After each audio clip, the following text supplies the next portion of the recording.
Aujourd'hui, on va parler de la capacité de vieillissement des vins blancs. Juste pour introduire, il faut être clair. Les vins blancs, normalement, il faut les boire quand ils sont jeunes. Mais il y a quand même des exceptions.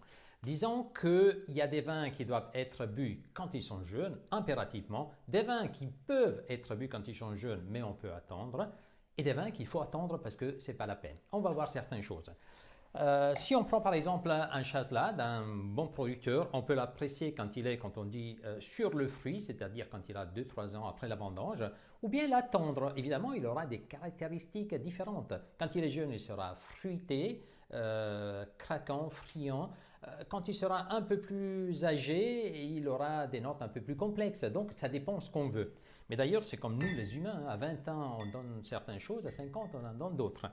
Le merlot blanc, c'est pareil, s'il est bien vinifié, par exemple une belle vinification en fût de chêne.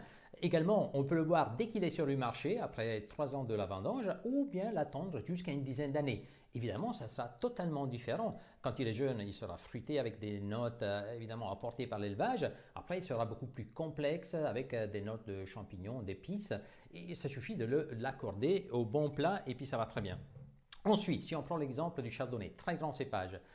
Mais on a des déclinaisons différentes par rapport au producteur et à l'objectif qu'il a. Si je prends ce chardonnay qui vient du Sud-Tyrol en Italie, c'est un vin qui est produit pour être bu dans l'année. Ça ne sert à rien d'attendre, ce n'est pas un vin qui peut se garder.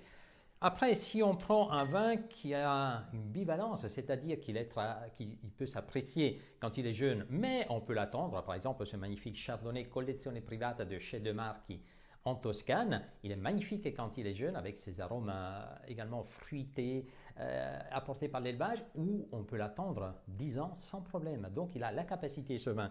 Ou sinon il y a d'autres vins, mais ce sont des vins exceptionnels comme ce grand vin de Bourgogne produit par Coche du Riz, c'est un Puligny Montrachet les Enseigneurs.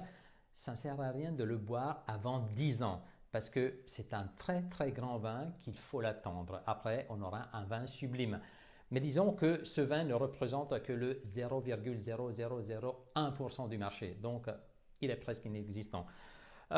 Pour terminer, ce qui est important, évidemment, c'est le producteur et le vin qu'il veut produire. Évidemment, le prix peut vous donner une indication très claire, mais le producteur, c'est un peu la clé de la capacité du vieillissement du vin et je vous expliquerai pourquoi dans une prochaine vidéo.